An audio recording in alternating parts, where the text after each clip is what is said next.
Greetings, everyone. Welcome to another episode of The Launch Space. My name is Brian Benz. I'm a cloud advocate at Microsoft.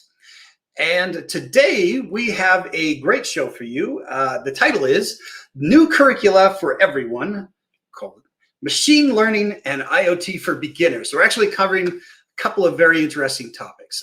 First order of business, First order of business, I wanted to say welcome to the folks who are on the Microsoft Developer YouTube channel.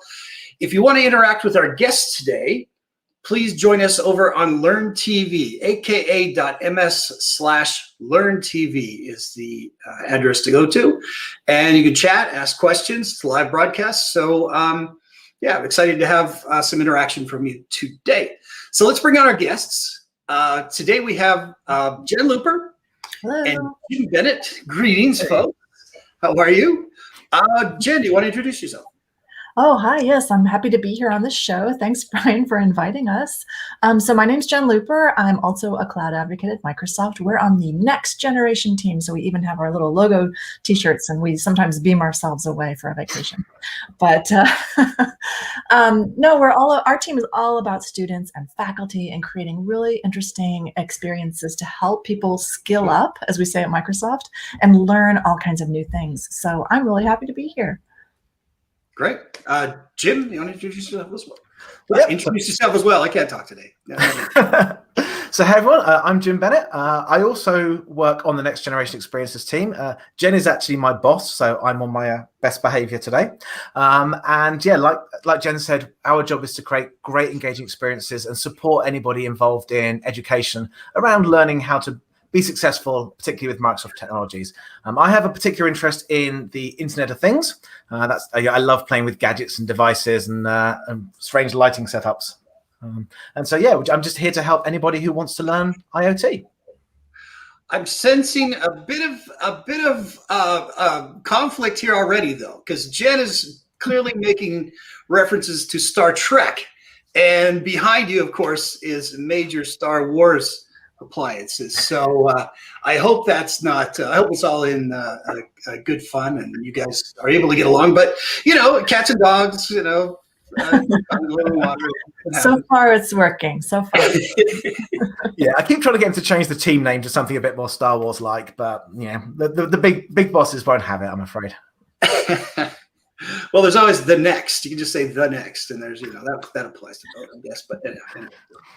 All right, so Jen, today you're going to talk to us. You're going to take us through the new curricula that you have for machine learning, and I'm excited about looking at this as well. Now, last week on our show, we had Dmitry Soshnikov, who came and talked to us about how we've actually added Jupyter notebooks to our Learn TV modules on Learn TV. This is a little bit different. This is on GitHub, but we are sort of rolling a lot of machine learning and capabilities and topics into our educational materials anyway. So this is going to be a great coverage of some of the things we do. Yeah. Well, let me just take you back in time a little bit, about a year ago. I think I was maybe in the shower and it just struck me, let's build some curricula. No, just kidding. It was actually quite strategic. We just decided that we ought to sort of, you know, start building maybe some longer form content that would cover an entire semester. So my husband is a professor at MIT. So I, you know, yelled at him over the wall that his office is at, you know, how many lessons does it take to make a curriculum? He's like, 24, because you need 12 weeks and then 2 weeks for 1 week for reading period, 1 week for exams, and it needs to be lectures twice a week. So we kind of settled it all out in our mind, and we figured, okay, if we're going to build a curriculum, it needs to be 24 chunks of content so that you can divide that over 12 weeks. And then I started looking at how to build curriculum. I'm actually in a master's program right now at University of Massachusetts Lowell. Hey folks, and I'm taking courses now on curriculum design and instruction. So we're learning a lot about how, you know, best way is to teach a topic. And one of the ways that seems to work really well for developers is project-based learning. So I thought, well, we'll take this 12-week, 24-lesson format, and we'll create some kind of project-based concept. Now, project-based learning it kind of works online and it kind of doesn't. It's designed to be a teacher would just hand off a concept or excuse me, my cat is meowing. Would hand over an idea to students, and the students work in groups to complete that project any way they want. That doesn't work so great in a self-driven context. Thank you. Can you take her out? It doesn't work so great in a self-driven context, but we did the best we could and created projects over these 24 lessons in 12 weeks, so that they can start just learning as gradually. We also wanted to have quizzes. So frequent low-stakes quizzing is another way to make concepts stick. So each of the lessons starts with a pre-lecture quiz and ends with a post-lecture quiz that we have based. It's actually in a static web app, and it's not graded or anything. You just go through and you just kind of check your knowledge to make sure that you're understanding what's going on. Each lesson has a lot of written content. It might have some videos interspaced so that people can kind of learn along. There's a challenge section where they're kind of deepening their learning. There's knowledge checks all the way through where they're learning, and deepening their understanding. There's also a further reading section, like a little bibliography section that they can check. And then all the way through, there are links to learn. So this is all hosted on GitHub, but there are moments where you can jump in to learn and get some more information about how you would take these concepts and use them in a Microsoft context. So what I wanted to do is just quickly share my screen and show you where we started, and then talk a little bit about the machine learning curriculum. So is that okay? Can I do that? Please. Let's go for it. That's Jim's screen, which is Looks gorgeous. good. Okay, Web Dev for Beginners, yes. So this is the curriculum that we created. It's called Web Dev for Beginners, and this was the first of what turned into a series, because what happened is this curriculum got a little bit popular on GitHub. You can see that we've got, I don't know, 29 point something stars, 0.7 stars. So there's a lot of traffic. Hundreds of thousands of people have hopped into these curricula and are just learning asynchronously. So this is what it looks like. It's all on GitHub, and we have a lot of community contributions because people just jumped in without being asked and just started translating. So it was really an interesting community experience of how people learn together. So this is the curriculum that started it all.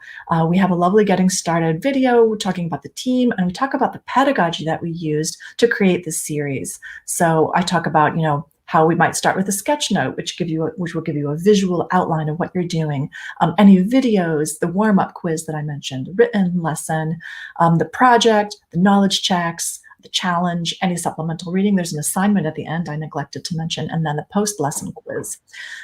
So basically what students do is they hop into these repos that are all MIT licensed open source on the internet, just hop in and walk through these lessons as they like.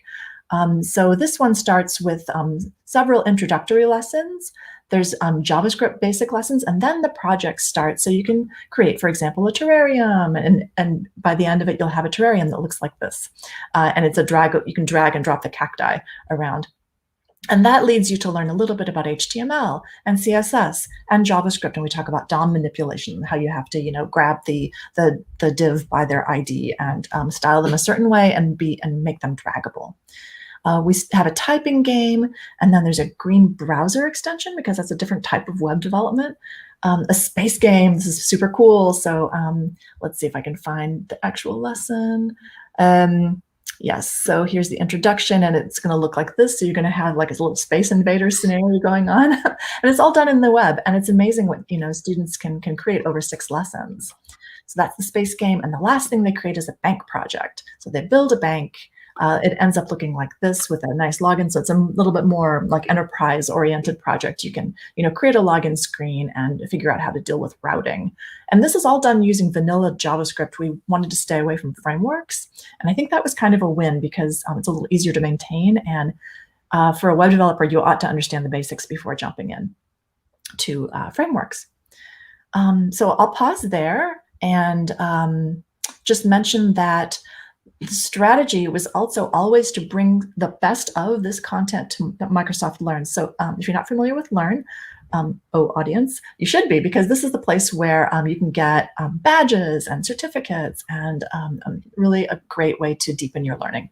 So here, parts of that curriculum, you can see Introduction to Programming and Accessibility, and then 4 conceptual lessons on JavaScript. They're all here on Learn. So we did a lift and shift of the curriculum onto Learn, and that's all linked up here.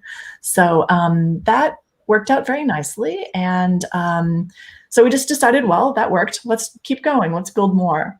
So let me pause and put any comments. Well, I was going to say that I'm actually, I'm going to start. I haven't tried this yet, but I'm going to try out the just to play the Space Invaders game. I think I need to do that. And the banking app, I'm not happy with my own bank. I think I'll start my own. So that's a good start. Does it handle Bitcoin? This is important. That would be an extension. That would be a sidecar lesson that we should have. Yes, absolutely. Doesn't quite go with the green browser extension, though, does it? Sorry? Doesn't quite go with the green browser extension, though. That's true. Yeah, that's always a good one. Oh, wow. Just so everyone knows, that was lightning and thunder. I live in the desert, so this is very unusual and exciting for me. Hopefully we don't lose power. But that was just outside my window. Nice. But anyway, sorry, I don't mean to distract from the actual show. Yes, for those of you who are watching the broadcast on Microsoft Developer YouTube channel, I just want to mention, if you have any questions for the for our guests today, Jen and Jim, please do join us over at aka.ms/learntv, and we can take your questions over there. So great coverage so far. So what's up next? Well, I was wondering, maybe you're tired of hearing me blabbering, and maybe we should pass it over to Jim, and he can talk about IoT, which is really interesting. Yes, another hot topic, IoT. Very exciting to hear about this as well. Yes, IoT, my favorite thing, gadgets and gizmos and all that. So yeah, as Jen said, we started with Web Dev for Beginners, and we had a lot of success with this. There was a lot of people really interested in using these different techniques to learn, whether it's students in study groups or even teachers. They wanted to use this to learn. So we looked to expand across other technology areas. So I decided to dig into IoT, and in the same vein as Web Dev for Beginners, I put together IoT for Beginners. So if you check out my screen, this is IoT for Beginners. You may notice a kind of a common trend in the GitHub links. It's Microsoft/something-4-beginners. And so the idea for IoT Beginners was to teach people the basics of the Internet of Things. And when I say the basics, I mean we're really, really going back to first principles. Simple things like defining what does IoT even mean. When we look at the different components of an IoT device, what are they? Microcontrollers, single board computers, sensors, actuators, kind of the real fundamental principles. All the while avoiding the electrical engineering side of things. I am rubbish when it comes to electricity. Jen seems to be an expert in this field, but I'm not. I don't know my microfarads from my ohms, and I get very confused by this. So we try to focus on using devices where you can gather data, send it to the cloud, and do analytics. So still in keeping with the same kind of idea, we have 24 lessons designed to be done over like a 12-week period.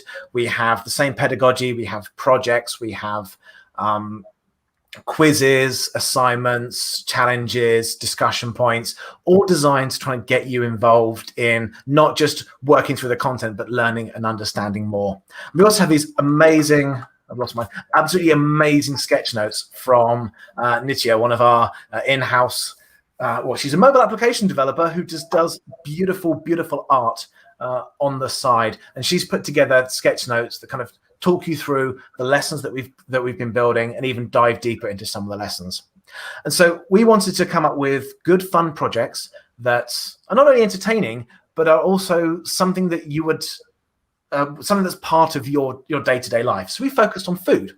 We all like to eat. I especially am a big fan of food. So we wanted to look at how IoT kind of enables food as it goes from farm to table. So we have lessons around digital agriculture, something which is absolutely growing. Developed nations do a lot of digital agriculture. Developing nations are starting to get on board with this, where we do things like monitoring temperature to predict plant growth and monitoring soil moisture to control automated watering systems. We then look kind of bringing this to the cloud. We don't even introduce the cloud till lesson 8 because we want to get some of the fundamentals in place first. We bring it to the cloud, we secure it. We then want to think about our food on its journey as it leaves the farm. So we cover logistics and transport, a big area for IoT. And we do things like gathering location data, visualizing it on a map, and then putting in geofences so you can get alerts when a truck kind of gets close to your factory or is leaving a farm. We then want to look at manufacturing and food processing, work out how you can how you can tell whether fruit is ripe or unripe, whether it's poor quality, good quality. And we do that using AI. So you train AI models in the cloud, start off by running them from your IoT devices, and then we bring them to the edge. So you actually learn how to run these AI models on IoT devices close to your hardware. We then look at retail, where you go to buy your food and do stock detection using AI models. And then we finally focus on consumer IoT. Probably one of the biggest usages of smart devices like Google Homes and Alexas is in the kitchen. Probably, I would say 50% of the conversations I have with my Alexa are, Alexa, set a timer. And so we look at how you can build that yourself and actually build a smart timer for your IoT device. This has been a lot of fun putting this together, and we've worked with a great community, particularly of our Microsoft Learn student ambassadors, who are community leaders in their universities, who are big fans of Microsoft. We work closely with them, and they've been amazingly supportive in putting this together. Just simple things like working through the content and telling us, is this applicable to me as a student? Teaching us, making sure this is at the right level for students. Things like that have been fantastic. And even things like translations. So my good friend Iftu here has been putting together a Bengali translation, and he's been working with other people to bring together a Bengali version of the work that we're doing. We've had other folks doing Chinese. All of this was not built by Microsoft. This was contributed by the community and by our Microsoft Learn student ambassadors, which is really, really cool. So very pleased with what we've got here. Now, one question that comes up with IoT, and I think this is something I really need to take a minute to talk about this, okay, is hardware. So IoT is intrinsically an expensive hobby. And says the man who has got lights behind him connected to IoT devices and all manner of gadgets. But even getting started does come with a cost. You need to buy IoT devices. And so we've tried to make it as cheap as possible to do this. We don't want people to have to spend thousands on hardware. We want to give them choices around the hardware, including a free option. So in terms of actually buying hardware, if you want to do the Internet of Things with real hardware, we've actually been working with our friends at Seed Studios, and they've put together packs where you can buy all the hardware you need. And so you can go onto Seed Studios and you can say, right, I want the Raspberry Pi based kit, for example, and from one place you can buy the number of sets of whatever you want. So you can kind of buy all the hardware that you need if you want to have it with hardware.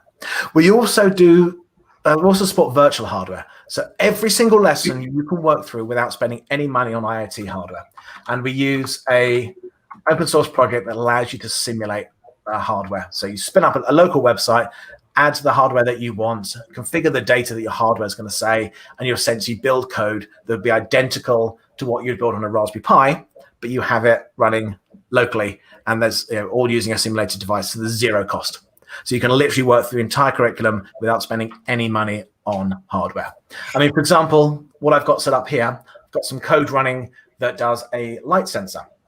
And so it measures the amount of light, and then if the light level is too low, it turns on an LED, similar to the kind of night light that my daughter's got outside of her bedroom. So I got this set to 350, which is just a measure from, it's a scale of 0 to 1023.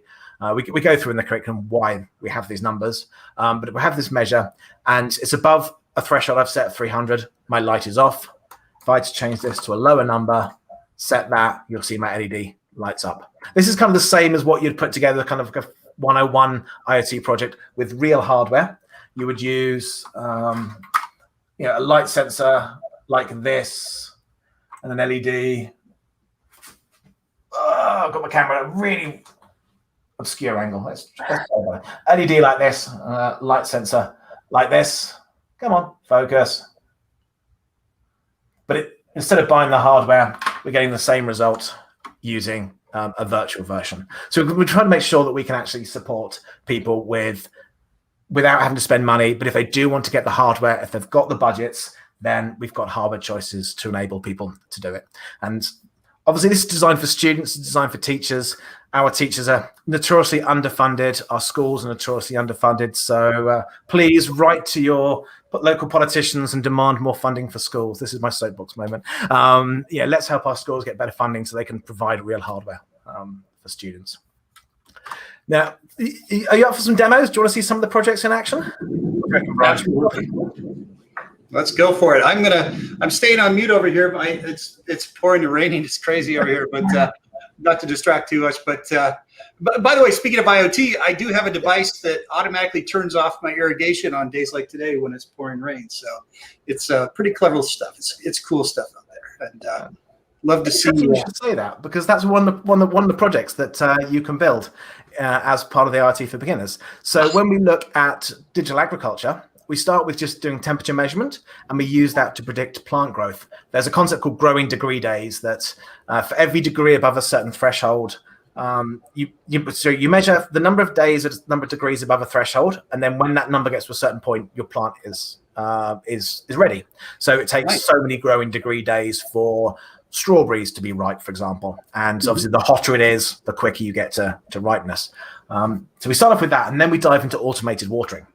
And that involves measuring soil moisture using a sensor that sits in a plant. Then you take that data, and then you use a feedback loop to say, if that data is, if that value is measuring a certain number that means the soil is dry. It's actually a high number means dry, low number means wet. If it's a high number means dry, we actually turn on a relay, which is an electromechanical switch, and that could then turn on a pump to turn on a watering system. So you'd put this in your farm, you would measure soil moisture. If the soil moisture goes too low, you turn on the watering. If it goes too high, obviously you switch it back off again. And then you can build in the whole cloud capabilities to check weather, is it going to rain, and add kind of more logic and control there. But I mean, here's just the IoT setup. It's using a piece of hardware called a Weir terminal. This is an Arduino device. If you've done microcontrollers before, it's a nice device. And the way that you connect hardware to it is just using simple cables with predefined blocks with sockets on. So there's no soldering, no wiring. No one's going to get electrocuted by this. I'm not going to burn my fingers on a soldering iron, which I've done way too often. It's all a nice all-in-one kit. And so at the moment, the relay is off. So that there will be no water being pumped because my plant is wet. But I can simulate my plant being dry. If I just pull the soil moisture sensor out, you'll see the light has now lit up on the relay. So it's detected a low level of moisture because I've taken it out of the plant, and the light comes on. If I were to then stick it back in, you may have heard the click and the light's gone off. So that's something that you would build. You would deploy this to the cloud. So you have full cloud management. You have a cloud service that actually determines whether or not to turn the relay on, which would then control a water pump. The reason you move it to the cloud is you wouldn't just have one sensor. You'd have multiple sensors around a farm with a separate system for pumps. So we kind of talk about how that's going, how that would work in like a big farm. So that's one fun demo. I've already showed you the nightlight using the virtual hardware. I wanted to. So in the case of, just to show Jim's demo, in the case of today in the desert, I don't know if you can see the rain, but it's really pouring out there. That would be a day when the water sensor would be shut off. So that's cool. Wow. Right in the desert. So yeah, so that water, obviously that would increase the soil moisture levels, and that would then, the sensor would pick that up and turn off your irrigation system. Absolutely. Which is pretty cool. Another one I will show you. So we talk about the journey of food from farm to table. The last step before the table is when you cook it, when you prepare it. And that's when you want to set timers. And we've all done that with our Alexas and OK Googles and our Siris and all that kind of stuff. So I wanted to actually show students how to build that themselves. So I've got a little demo set up here. Using a Raspberry Pi, got a speaker here, speaker and microphone, and a button. And if the demo gods are on my side, set a 5-second timer. Is it going to work? It was playing up earlier. Set a 5-second timer.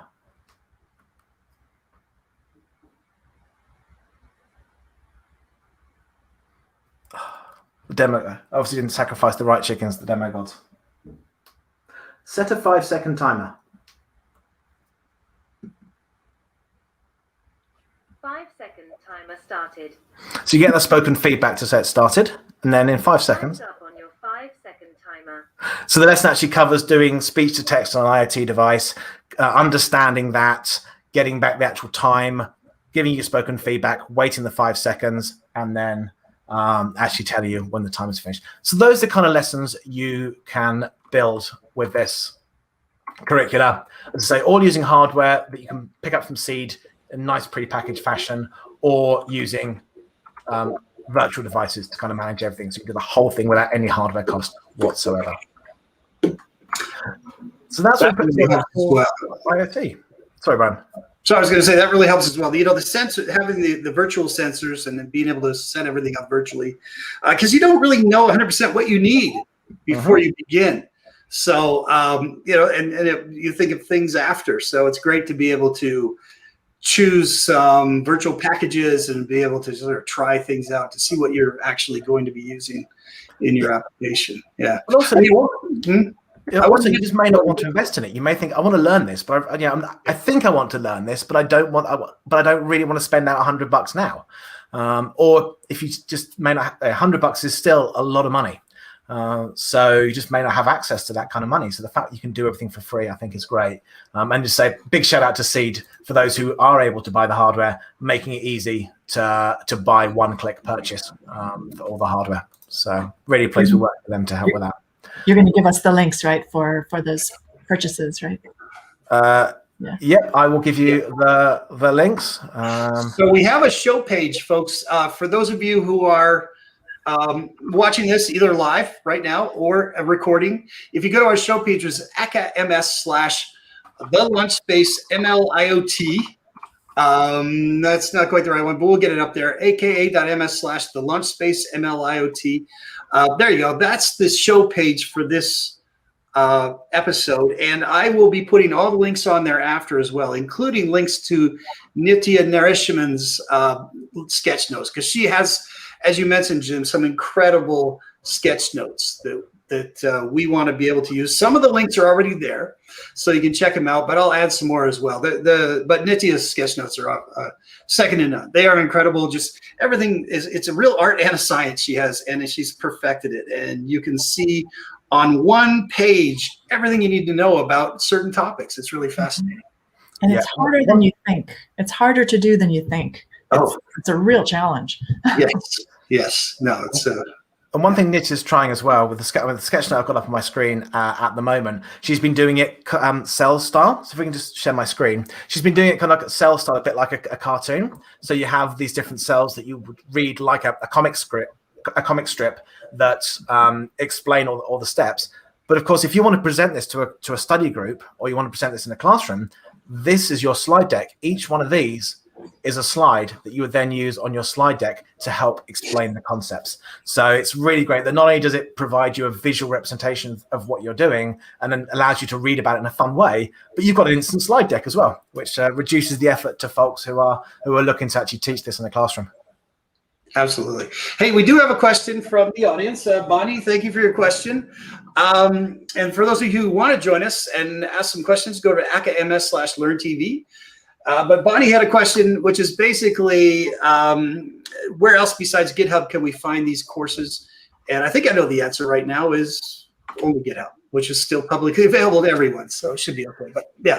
Everything's oh, sorry. Go ahead. Jen, go ahead.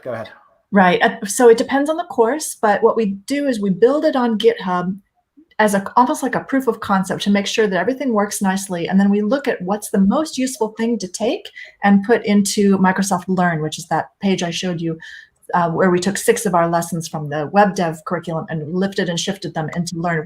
We actually improved them and put them into Learn. So that's a strategy going forward for all of the curricula. Also as well, for the IoT one, I've actually been doing live streams teaching the first 4 lessons. So I've been doing this in collaboration with the Microsoft Reactor, our fantastic community sites and online community. And I've been running the first 4 lessons by doing, if I can just bring up my screen, I'll show you. We've been doing lesson 1, we're actually spending an hour going through the first lesson, teaching it, then office hours, then lesson 2, office hours, lesson 3, office hours, and so on. And that's all available on demand, where you can, so it's all on YouTube, so you can watch it. We actually rounded off the last episode this morning, and this is all available on YouTube. It's aka.ms/hello IoT series page. We'll get that put on the on the show notes. But that's another way you can actually absorb the content. If you'd rather it be taught to you by somebody, we've got the first 4 lessons done there, which is pretty cool. I'll also mention that we piloted teaching the web dev curriculum in a boot camp that I actually founded. So I founded a nonprofit called Front End Foxes, and we just launched the Front End Foxes School, which is a boot camp for women developers. So we had, over the spring, late spring, we launched 4 cohorts. So there was Africa, Europe, North America, and South American cohorts, 20 students each, and they walked through this this curriculum. We did little edits because we wanted to add a couple framework lessons in there, but it was real interesting to see the teachers, teach this stuff live, to see the projects being built. We're going to do it again.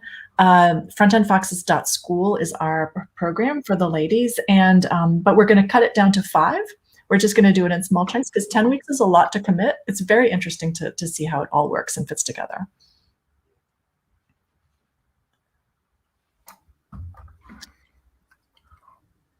Cool. Any other questions from the public chat we want to talk about? I'm just over here. So when I'm looking over here, I'm looking at the YouTube. I have a few screens going here, but yeah. So we don't have a lot. We have a little bit of a robust conversation going on over there, but not any questions in there. If you want to ask questions, please do join us over at aka.ms/learntv, and we can get some questions from that as well. I can show a little bit if I can share my screen. Do we have anything else that we want to highlight at the moment? Yeah, Jen, do you want to talk about ML for beginners? Dive into that in detail. Okay, Sure. You ready to dive into machine learning? Let's do it. Awesome. Right, so I want to just invite Satish, who's in the comment section, to just take a look at the courses and see if it meets what he's expecting. I will give you full disclosure. My training is as a French teacher. My specialization is Old French literature. So here I am at Microsoft writing technical content of all kinds, web development, machine learning. Maybe it goes to show that I'm nuts, which is a possibility and a probability. Maybe it goes to show that anyone, and I'm telling you anyone, can learn with us.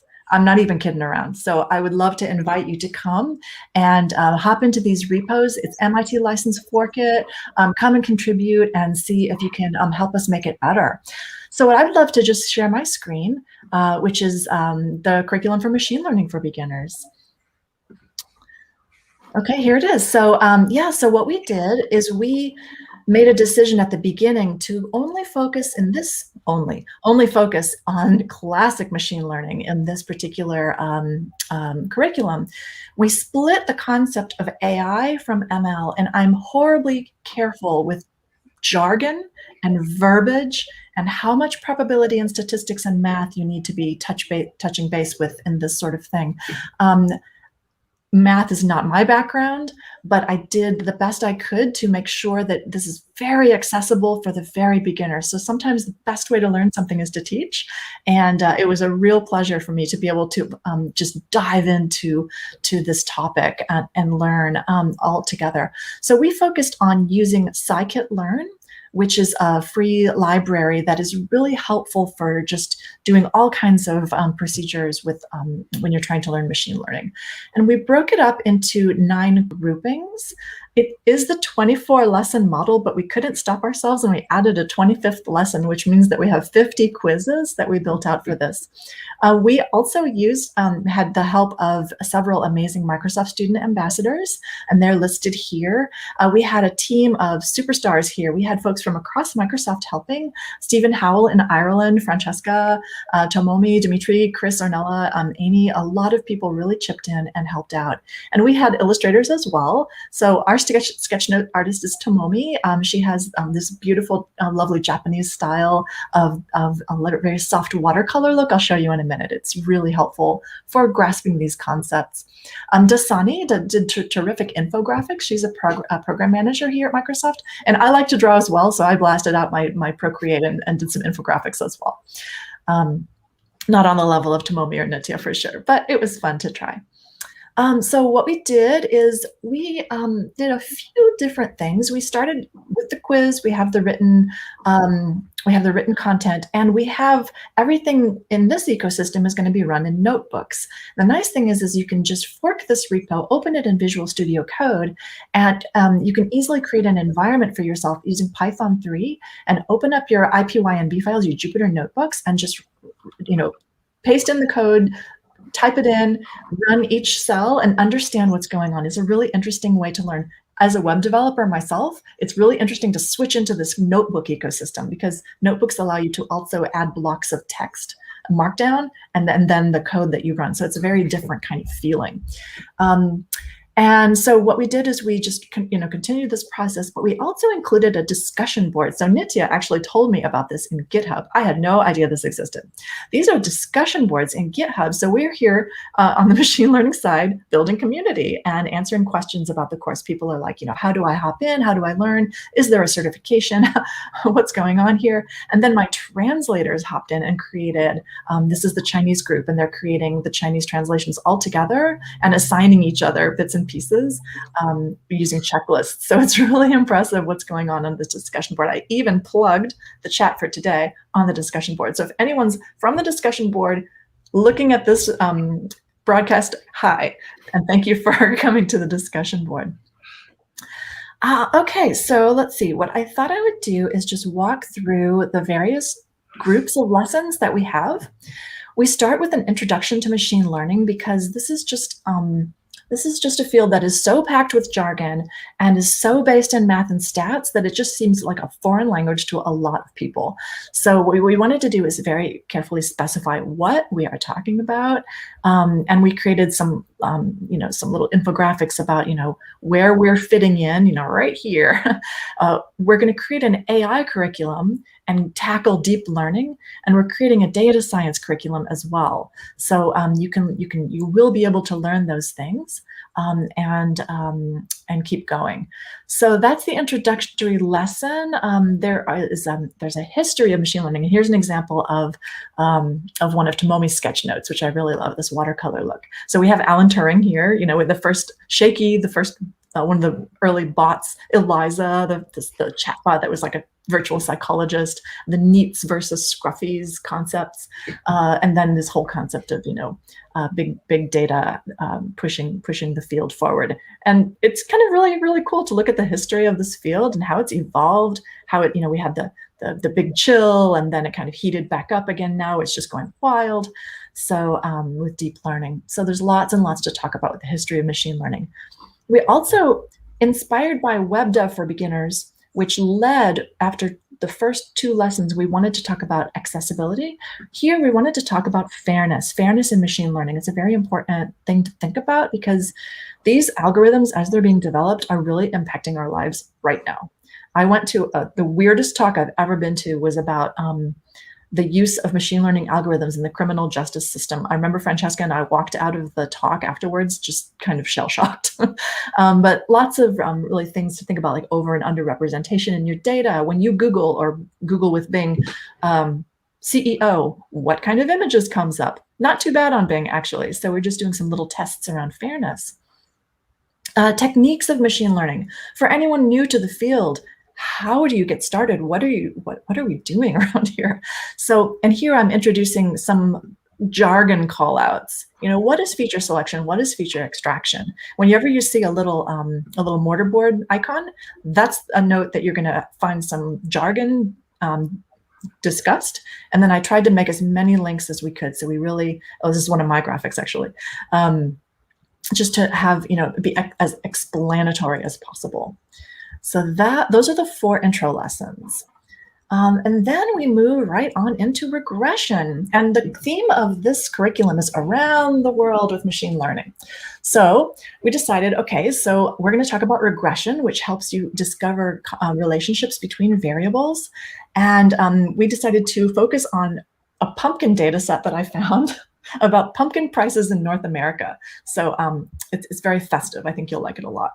Here's another lovely sketch note by Tomomi, and we talk about regression. What kinds of regression can we talk about? Linear, polynomial, logistic, binary, multinomial classification, ordinal classification, and how you can get started with these topics. So we broke it down, into how to get set up. This is the tools lesson, and then how to handle some getting your data. You're going to start your machine learning process by looking at the data. Always start with your data and see what's going on, and see if you can make some sense out of it just by visualizing it. And the cool thing about this whole curriculum is these are like real data sets for the most part. They might be tweaked a little bit, but they're not like the typical toy data sets. I went to Kaggle, actually. I'm a big fan of Kaggle, and just looked for like cool data sets that we could use. Here's a nice infographic by Dasani, who talks about, what we're talking about when we mentioned linear versus logistic regression. Then we move right on to, so as a web developer, I like applied. I really learn best when things are applied. So, and there's actually not a lot of lessons in the world about how to use your machine learning models within your web apps. This is actually my specialty. So I learned how to do this using Flask, actually. Normally I would use JavaScript, but with this lesson, you can take a data set all about UFOs and you can build a web app using Flask. First, you have to take your model, you train it, and then you pickle it. So there's this whole process, and it's absolutely fascinating. And this will help you. By the end of this lesson, you're going to have this silly little web app that will tell you information about UFO sightings. This is very useful information, I'm sure everyone will use. And then we have classification. Classification is another big one. It's tightly related to regression, but here we have a multi-class problem. So we have a lovely data set all about cuisines in Asia. So it's 360 columns, and they're all different ingredients. And if there's a 0, that belongs to a recipe sourced in either China, Thailand, Japan, Korea, or India. So it's a great data set to use when you're figuring out, hey, I have cumin and fenugreek and some fish and some cinnamon. What can I do? What kind of cuisine could I create with these 4 ingredients? And so we just dig into this data set, look at classification. Here's one of my drawings of a nice Indian grandma. And this is really fun because it talks about how to use classifiers from within the scikit-learn ecosystem. And there's some really great ways to think about how to pick which classifier to use for the problem at hand. And then I snuck in another applied lesson because that's how I roll. So here we're going to build a Cuisine Recommender web app. This is super fun. So this is a JavaScript app. But first you train up your model, you export it, and then you convert it to Onyx. So I'm using Onyx.js, which is one of our products. There's TensorFlow.js, and then there's Onyx.js. Onyx.js has a way to use scikit-learn models within web apps. So that's what we do. We build a silly little web app that will allow you to click some checkboxes and check off whether you've got fenugreek and cinnamon and fish and chicken, and it'll predict which cuisine you're probably going to be able to build. It looks like this. Check your refrigerator. Here's what you got. What kind of cuisine can you make? Probably Indian. Fun fact, fenugreek and cumin are really typical Indian ingredients. This is my jam. I love this stuff. This is great. If I might just jump in, I've got an issue right now in my garden. Here in the desert, I grow a bunch of different things, but I've got a bunch of lemongrass and a bunch of cinnamon basil. And the cinnamon basil is actually flowering, and I looked it up. You can actually you can consume the flowers as well. But I'm having a hard time finding a good recipe that can use cinnamon basil as much as I have. I have bushels of this stuff. So this I can't believe this is like serendipity. I'm going to be so you should go through this course. Yes, build out this web app and it'll tell you. But I have a sneaking suspicion it might be Thai with lemongrass. Yeah. But I'm like, just me. You don't need machine learning models for like common sense questions. But one thing I wanted to show also is in the structure of the lessons, we have the blank notebook that you're filling in and you're working through it and adding these bits and pieces here. And you always have the solution file, which is the full notebook, and you can actually visualize this right in GitHub. But it works very nicely, and it's like the whole solution all laid out for you. And here, this is the prediction based on what you input. So here I put in Artemisia, black pepper, mushroom, shiitake, and soy sauce. Guess what it's going to be? Well, rocket science, guys. It's Korean. So, so this kind of stuff. Yeah. Okay. Shall I continue? Yes, please. Oh, I just want to mention one thing. So Satish Reddy, one of our viewers, thank you for your comments as well. You did request that we had covered linear, different types of regression, basically, and you did. So that's great. Satish, if you have any additional questions based on what Jen covered in the module there, let me know. Otherwise, we can move on. We do have one IoT question from Andrew, but I'm going to cover that after we show the ML. Okay, awesome. Yeah, so the next lesson grouping was clustering. I'm from Boston, so I was writing this lesson and I was like, what a cluster. You know, it's impossible. I cannot. This actually was a tough lesson to write because the data is not, it doesn't cluster well because there's a variance problem. But I left it in because I thought, look, if something doesn't work well, that's a learning moment, right? So let's look at why the data doesn't cluster that well. Let's see if I can find what it looks like. So we just have 2 lessons on this, Introduction to Clustering, and it's all about Nigerian pop music and people's tastes. And it goes into things like hierarchical clustering, centroids, looking for that, you know, that centroid point where you can find that cluster. This is what the data looks like. So it just gives you idea of like popularity and danceability and acousticness of this data set. And there's not a lot of correlation between the types. So it kind of clustered. But you can see here's the correlation. And it's just really not correlated. If there were good correlations between these data points, there would be a lot more colors here, like light colors here, because this is where release date correlates to release date. So is this sorry? The clustering looks kind of like. Sorry? I was going to ask if this is Kaggle data as well. Is this from Kaggle, this data? Yeah, this is Kaggle, and they scraped it. Yeah, they scraped it from Spotify, actually. I took a look at Spotify because I had to. The thing about doing anything in data science and machine learning is you start spelunking into the data and you realize, wow, you know, there's like really faulty data out there, and you have to just tidy and tidy and tidy. The classification lesson has a great way to balance your data. So Cassie Breview actually helped me write that one, and that she has a good strategy on how to balance out your data. So it's very helpful. Good techniques. Nice. Okay, and then the last one of clustering was the k-means clustering. So we walk through k-means and how that looks. Let's see if I can find it. So k-means, talk about Voronoi diagrams.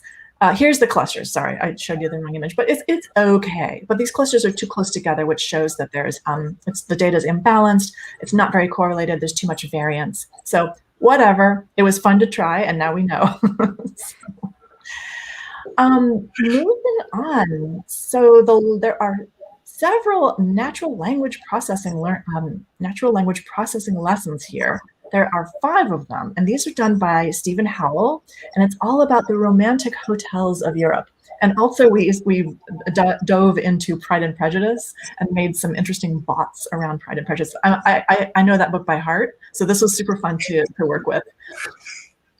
So lots and lots of thoughts about, bots. Here's another one of my graphics. That natural language is tough because, how can you communicate? And this is creepy. I invite you to take a look. This is the first bot that was trying to use natural language processing. It was Eliza, and this is some original footage that I found on YouTube. How this poor lady is interacting with this creepy bot. It's very weird. And then it goes on. Yeah, so there's a lot to do with bots, and there's a lot with, let's see. Let me go back. Okay, yes. So 2 parts on bots, and then talking about tasks and techniques, and then talking about translation and sentiment analysis with machine learning, which is a big topic. So these are big lessons. So here's another one of my graphics. Confusion in French. This lady's saying, "I don't have any spare change," and he's saying, "Neither do I." But it's really confusing because, this is bad translations and how they can impact your life in a not great way. And then we take a look at this hotel data set, which we also found on Kaggle. And you download it and you start working with it and you realize there's a lot of weird stuff in it. And this is a lot of data cleansing. And at the end, you're able to finally use NLTK for sentiment analysis of these hotel reviews. It's very in-depth, very, very high quality lesson here. So lots to read through and walk through. If you love NLP like I do, it's really worth it. And just imagine, you can take any of these lessons individually. You don't have to, you can just, there's really no prerequisites. You just hop in. If you're really fascinated by time series forecasting, for example, this one's by my colleague, Francesca, who, and this is really interesting stuff. Like, you don't realize this is like very oriented towards business, because based on past performance, you can predict future sales by looking at seasonality, and this is a very specific type of machine learning that's great for business. I look at it as a crystal ball, but with machine learning. So this is a really, really terrific lesson, all about making these real interesting zigzaggy prediction models like this, and it ends up looking like this. So there's a really a lot of information to unpack on time series. And the last one is, well, almost last one is reinforcement. So this was done by my colleague Dimitri, who you had on last week. So we traveled to Russia.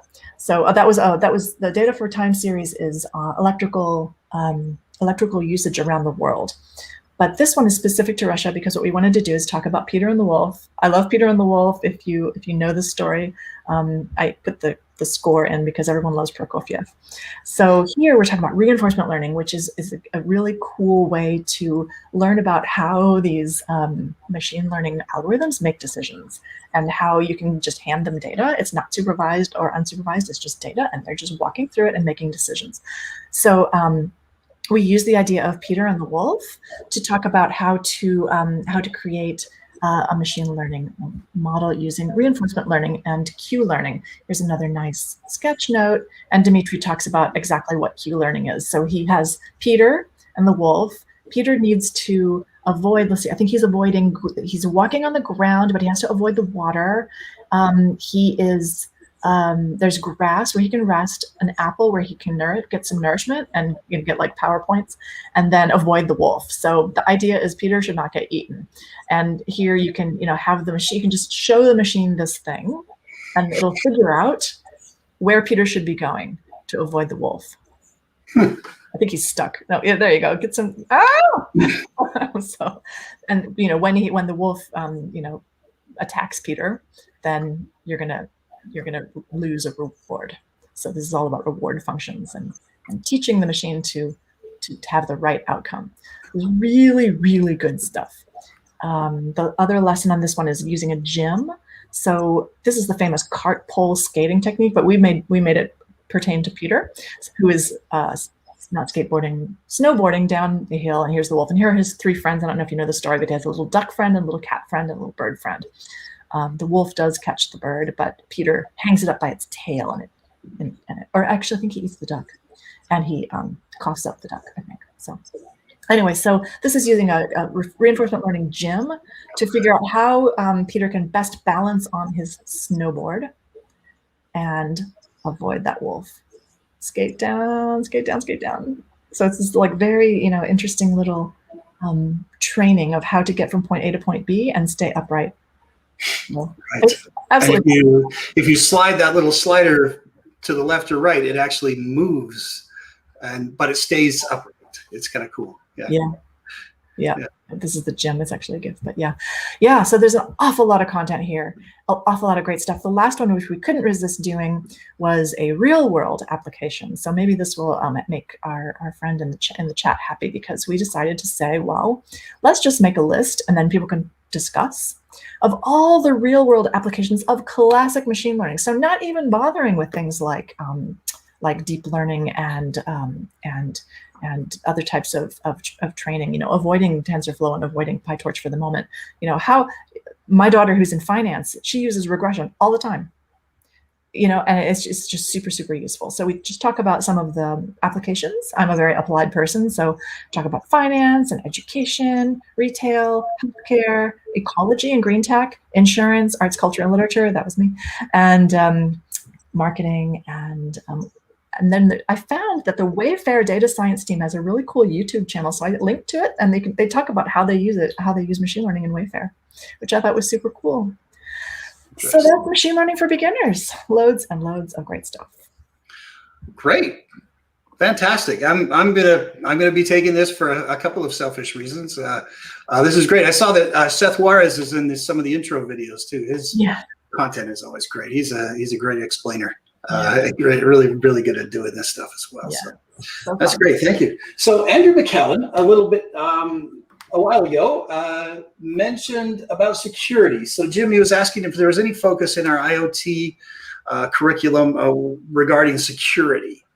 Or is that sort of, I'll leave it up to you to answer. Yeah, no, great question. So we have two things, well, two answers to this question. So first of all, we talk about security and privacy a lot all the way through. Security and privacy are areas that are usually overlooked. There is an old joke that the S in IoT stands for security. So yeah, we try not to do it all the way through. So if you look at my screen, for example, in lesson 1 in the review and self-study, we just refer people to a Twitter account which picks out some of the worst parts of IoT, or how an ADT technician was spying on customer cameras, and kind of ways that security and privacy have been breached. All the way through, when we talk about doing smart devices with the voice, we talk about privacy and capturing audio and what you should do with it. So it's kind of themes we keep going all the way through the entire series. Now, in terms of lessons, we do have a lesson. We call it Keep Your Plant Secure, and we use this as a lesson to introduce security for your IoT devices. So we kind of talk about why you need security, the sort of risks of being hacked. If you have a rival farmer who wants to hack your watering system and cost you a fortune in water, or end up having your plants die because they're not getting watered enough, they could do that. So we do talk about why we need security, give some great examples. One of my favorite security stories is a casino got hacked through an internet-connected fish tank thermometer. The thermometer had an open Wi-Fi access point, and they connected to that and then piggybacked off that into the network and stole a whole load of casino data. So we kind of give some examples of why security is needed and the big problems they have with people not actually securing their devices. We then look at kind of cryptography, kind of how it works. Go back to mention some of the original ones, like the original Caesar cipher from thousands of years ago. And in fact, cryptography was used for things like sending love notes in India. Couples would send love notes to each other using encrypted text. They come up with different ciphers. It's fantastic. And modern cryptography is getting a lot more advanced. So we look at some of that. We look at symmetric and asymmetric encryption, kind of how that works. When you set up your first IoT device connected to the cloud, you use symmetric keys. So we then start looking at asymmetric encryption as well, and then how you can use X509 certificates to kind of build up that level of security to kind of encrypt your data as it goes back and forth. So we only kind of do one lesson on it, where you actually get hands-on, you set up the certificate and set it up. Obviously, there's a whole world of security. I could probably build 24 lessons on IoT security because there's a whole massive space. So we just start with one to introduce the kind of beginner level security. This is a beginner's curriculum after all, so we just do that one lesson. But yeah, constantly all the way through, we're constantly reminding folks to consider security, consider privacy every step they go. And as you can tell by my accent, I'm European. I think GDPR and things like that are a fantastic idea. I'm pro-privacy, and I think there's not enough done as it is with IoT to keep devices secure and keep data private. So constantly all the way through, we just hammer home that point about privacy. And also, yeah, we don't cover too much on the legal side. Andrew just put a comment about the ethical legal issues. We don't do too much on the legal side because that's a big grey area. Every country has its own rules, but it's something that's not considered by people when building IoT devices, is around what are the laws about the data? What kind of privacy do I have to protect? And certainly if you're doing anything in Europe, if you breach GDPR because you've got something that's insecure and people can hack you, you could end up getting a massive fine. So yeah, it's an area we just constantly hammer home. I'm a big supporter of it. Great. Yeah, absolutely. And so Jim, real quick, we've got about a minute and a half left, and we did get a question from Randy McDonald. Thank you, Randy, for your question. What's the difference between machine learning and deep learning? Yeah, so if you show my screen, we have this tell-all here going on. Yeah, so deep learning is a subset of machine learning, which is a subset of AI, and data science kind of is, all around these areas and contributes to them. So we don't cover deep learning in this particular curriculum. We're going to cover it in our AI curriculum. So this is the problem with flinging around jargon and names. I think it's horribly important to know what we're talking about here. We're just talking about classic machine learning. So deep learning will be for next time round, and I look forward to it. And Bunny, we are doing a data science curriculum. It's in process right now. Great. Well, thank you, everyone. I think that's a great place to wrap the show. Thanks to Jim. Thanks to Jen. Great show. Anyone who wants to get the links for the show can find it at aka.ms/MLIOT. There's some links up there already, and I will add some more after. And I'll put it in the chat for this show as well. It's aka.ms/MLIOT. So thanks again, Jen. Thanks, Jim. And next show is going to be on Tuesday, actually, about JBoss. It's Java topics with my good friend Rory Preddy. So thank you. Awesome.